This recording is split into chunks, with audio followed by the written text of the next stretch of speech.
ఇప్పుడు కేవలం 7,999 up to 10 kgs వరకు బరువు తగ్గి అధిక బరువు నుంచి వచ్చే ప్రధాన సమస్యలను దూరం చేసుకోండి. నయనతార సమంత ఓ డాక్టర్. ఇదేదో సినిమా టైటిల్ కాదు. నయన సమంత ఇచ్చిన ఉచిత సలహాలు ఆ డాక్టర్ కి నచ్చలేదు. మనుషుల ప్రాణాలతో ఆటలాడతారా అంటూ మండిపడ్డాడు. సమంత లైట్ గా విమర్శించిన నయనతార మాత్రం ఆ డాక్టర్ కి గట్టిగానే కౌంటర్ ఇచ్చింది. ఇంతకీ మందార టీ తెచ్చిన ఆ వివాదం ఏంటో చూద్దాం. సెలబ్రిటీస్ తమకు తెలిసిన చిట్కాలు పోస్ట్ చేస్తూ ఉంటారు. ఏం చేస్తే ఆరోగ్యంగా ఉంటాం, ఏం చేస్తే ఏం ప్రాబ్లం తగ్గుతుంది, ఏం చేస్తే వయసు తగ్గుతుంది, ఇలా సలహాలివ్వడం కామనే. అయితే నయనతార సమంత ఇచ్చిన టిప్స్ లివర్ డాక్ అనే డాక్టర్కు నచ్చలేదు. సెలబ్రిటీస్ అయితే నాకేంటి అన్నట్టు ఫైర్ అయ్యాడు. లేటెస్ట్ గా నైనా తన ఇన్స్టాలో మందార టీతో కలిగే ప్రయోజనాల గురించి పెట్టిన పోస్ట్ వివాదానికి కారణమైంది. మందార టీ రోగ నిరోధక వ్యవస్థను సమతౌల్యంగా ఉంచుతుందని, యాంటీ బ్యాక్టీరియల్ ప్రభావాలను కలిగి ఉంటుందని చెప్పుకొచ్చింది నైనా. డయాబెటీస్, మొటిమలే కాకుండా అనేక సమస్యలకు ఇదొక దివ్య ఔషధమని రాసుకొచ్చింది.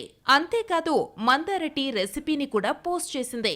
నైనా చెప్పిన మందార టీపై డాక్టర్ లివర్ డాక్ సీరియస్ అయ్యాడు. సెలబ్రిటీలందరూ ఇలా ఉచిత ఆరోగ్య సలహాలు ఇవ్వకుండా చట్టాలు తీసుకురావాలని, శాస్త్రీయంగా ఎలాంటి ఆధారాలు లేకుండా చెబితే ప్రజల ఆరోగ్యం దెబ్బతింటుందన్నారు. డాక్టర్ వ్యాఖ్యలతో నయనా తాను పెట్టిన పోస్ట్ను తొలగించి ప్రముఖ రచయిత మార్క్ ట్వైన్ చెప్పిన కొటేషన్ను స్టోరీలో షేర్ చేసింది.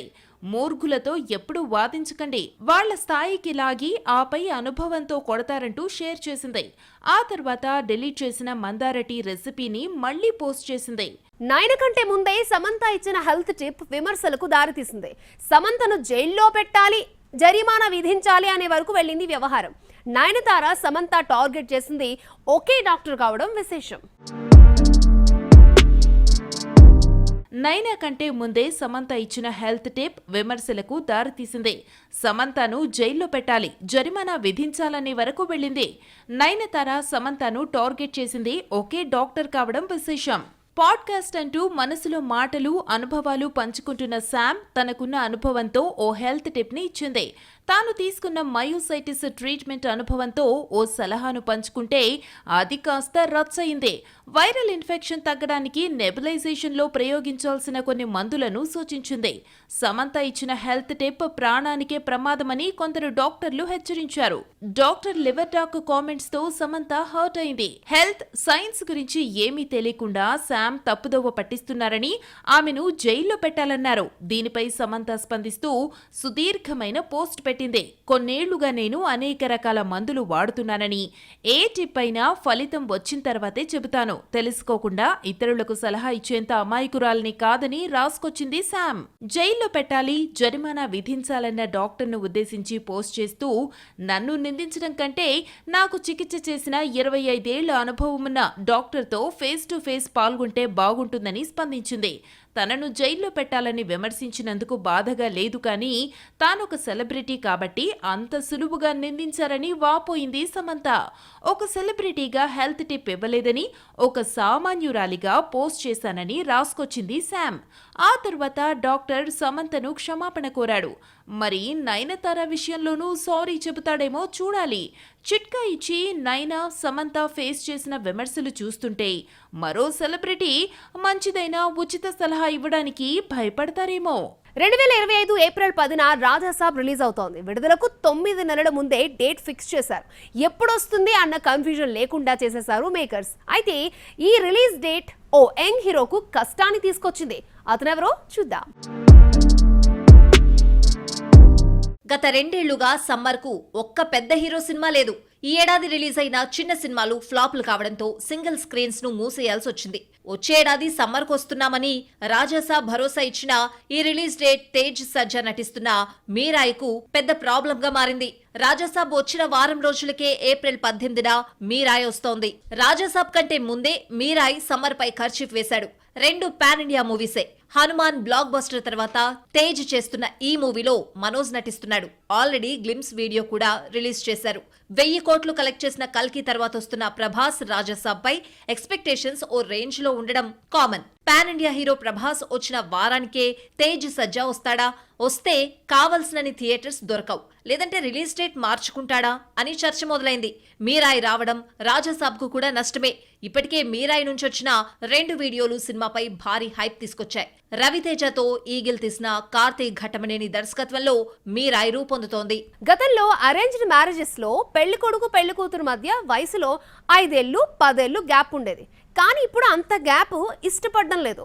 2-3 ఏళ్లు ఉంటేనే గ్రీన్ సిగ్నల్ ఇస్తున్నారు. కానీ ఓ ప్రేమ జంట మాత్రం 11 ఏళ్ల గ్యాప్ ను పట్టించుకోలేదు. వాళ్ళెవరో చూద్దాం.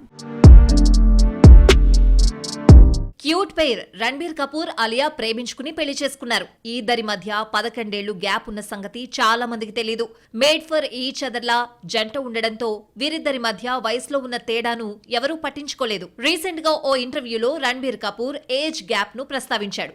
అసలు ఈ ఇద్దరితో సంజయ్ లీలా బన్సాలి బాల్య వివాహాల కథతో బాలికా వధు అనే సినిమా తీయాలనుకుని ఫోటోషూట్ కూడా నిర్వహించాడు. ఫోటోషూట్ కు వచ్చినప్పుడు ఆలియాకు 9 ఏళ్లైతే రణ్బీర్ కు 20 ఏళ్లని, ఆ రోజులు గుర్తొస్తే నవ్వు ఆగదంటున్నాడు రణ్బీర్. రియల్ లైఫ్ లో బాల్య వివాహం చేసుకునే ఛాన్స్ మిస్ అయ్యారు. అలియా సినిమాల్లోకి రాకముందు రణ్బీర్ అభిమానిగా మారింది. చివరికి తనకిష్టమైన హీరోనే పెళ్లాడింది. బ్రహ్మాస్త్రలో జతకట్టిన ఈ ఇద్దరు సంజయ్ లీలా బన్సాలి డైరెక్షన్ లో లవ్ వార్ మూవీ చేస్తున్నారు. రణ్బీర్ ప్రతిష్టాత్మక రామాయణంలో రాముడుగా నటిస్తూ కొన్ని నెలలుగా మీసాలు లేకుండా కనిపిస్తున్నాడు. తెలుగులోకొచ్చి 10-15 ఏళ్లైనా హీరోయిన్స్ ని తెలుగులో మాట్లాడమంటే బాగున్నారా? అందరికీ నమస్కారం, ఈ 2 ముక్కలు తప్ప మరో ముక్క రాదు. ఓ హీరోయిన్ ది మాత్రం ఫస్ట్ సినిమా. నార్త్ నుంచి వచ్చిన ఆ బ్యూటీ మాత్రం ఫస్ట్ సినిమాతోనే గలగలా మాట్లాడేస్తోంది. ఆమె ఎవరో చూద్దాం. మిస్టర్ బచ్చన్ తో కొత్త అందం భాగ్యశ్రీ బోర్సే ఎంట్రీ ఇచ్చింది. షూటింగ్ పూర్తి కాకుండానే యంగ్ హీరోల పక్కన ఛాన్స్ కొట్టేసింది అన్న వార్తలు వస్తున్నాయి. తెలుగుకు కొత్త అయినా తన పాత్రకు తనే డబ్బింగ్ చెప్పేసింది భాగ్యశ్రీ. వాయిస్ ఇస్తున్న స్టిల్ తన ఇన్స్టాలో పోస్ట్ చేసింది. పూణేలో పుట్టి నైజీరియాలో చదువుకున్న భాగ్యశ్రీ బోర్సే మోడల్ గా కెరియర్ ని స్టార్ట్ చేసింది. హిందీ సినిమా యారియాన్ 2తో వెండితెరకు పరిచయం అయింది. ఈ అమ్మడి యాక్టింగ్ కి గ్లామర్ కు మంచి రెస్పాన్స్ తో పాటు ఆఫర్స్ కూడా చుట్టుముట్టాయి. మిస్టర్ బచ్చన్ తో హరీష్ శంకర్ భాగ్యశ్రీని తెలుగు తెరకు పరిచయం చేశాడు. Mister Bachchan teaser release event లో భాగ్యశ్రీ హైలైట్ గా నిలిచింది. దీంతో ఎవరీ భామ అంటూ నెటిజన్లు గూగుల్లో సెర్చ్ చేయడం స్టార్ట్ చేశారు. చూడ్డానికి ఓకే, డాన్స్ కూడా బాగానే చేస్తుంది. మరి అమ్మడికి యాక్టింగ్ స్కిల్స్ ఎలా ఉన్నాయో చూడాలి. ఇప్పుడు ఏ హీరోని కదిలించినా సీక్వెల్ అంటున్నాడు. ఒక పార్ట్తో సినిమా మొదలైనా మధ్యలోకి వచ్చేసరికి సీక్వెల్ ఉంటుందని ప్రకటిస్తారు. 2 పార్టులు చాలదన్నట్టుగా 3వ పార్టుకు తెరలేపుతున్నారు. 4-5 సినిమాలు 3 పార్టులతో వస్తున్నాయి. అవేంటో చూద్దాం. ప్రశాంత్ నీల్ కెరియర్ అయితే సీక్వెల్స్ తో నడిచిపోతోంది. ఈ డైరెక్టర్ నుంచి ఏ సినిమా వచ్చినా 2-3 పార్టులు ఉంటాయని ఫిక్స్ అయిపోవాల్సిందే. సలార్ టీజర్ రిలీజ్ వరకు 2 పార్టులుగా వస్తుందని తెలీదు. ఇక కేజీఎఫ్ అయితే 3వ పార్టుకు రెడీగా ఉంది. పెద్ద కథను ఓకే చేస్తే స్టార్ హీరో 4-5 ఏళ్లు ఒక క్యారెక్టర్ కు బ్లాక్ అయినట్టే లెక్క. పుష్ప 2 రిలీజ్ కాకుండానే 3వ పార్ట్ కూడా ఉండొచ్చని హింట్ ఇచ్చాడు బన్నీ. అయితే పుష్ప 2లా వెంటనే కాకుండా గ్యాప్ తీసుకుని 2 ఏళ్ల తర్వాతే పుష్ప 3లో నటించనున్నాడు బన్నీ. అదేంటో గాని ప్రభాస్ మాత్రం సీక్వెల్స్ ఉన్న కథల్నే ఎంచుకుంటున్నాడు. త్వరలో సలార్ 2 సెట్స్ పైకి వెళ్తూ ఉంటే కల్కి 3 పార్టులుగా రానుంది. కల్కి క్లైమాక్స్ లో కల్కి 2 ప్రస్తావన రాగా కల్కి 2 రిలీజ్ అయితే గానీ కల్కి 3 గురించి నాగశ్విన్ చెప్పడనుకుంటా. పాన్ ఇండియా మూవీస్ తీసి హిట్ కొట్టడంలో టాలీవుడ్ బాలీవుడ్ ని మించిపోయింది. తెలుగు సినిమా హిందీ సినిమాలను మించి వసూలు రాబడుతోంది. ఇప్పటి వరకు హిందీ వాళ్లకు పరిమితమైన 3-4 పార్టుల్లోకి తెలుగు సినిమా ఎంట్రీ ఇచ్చింది. 2 సినిమాలకే పరిమితమైన తెలుగు సినిమా 3వ పార్టుకు రెడీ అవుతోంది. ప్రస్తుతం తెలుగులో నడుస్తున్న ఆ ట్రయాలజీ ట్రెండ్ గురించి చూద్దాం. హిందీలో మాత్రమే 3-4 పార్ట్లు తీసేవారు. క్రిష్, గోల్మాల్, హౌస్ఫుల్ వంటి సినిమాలు 3 పార్ట్లుగా వచ్చాయి.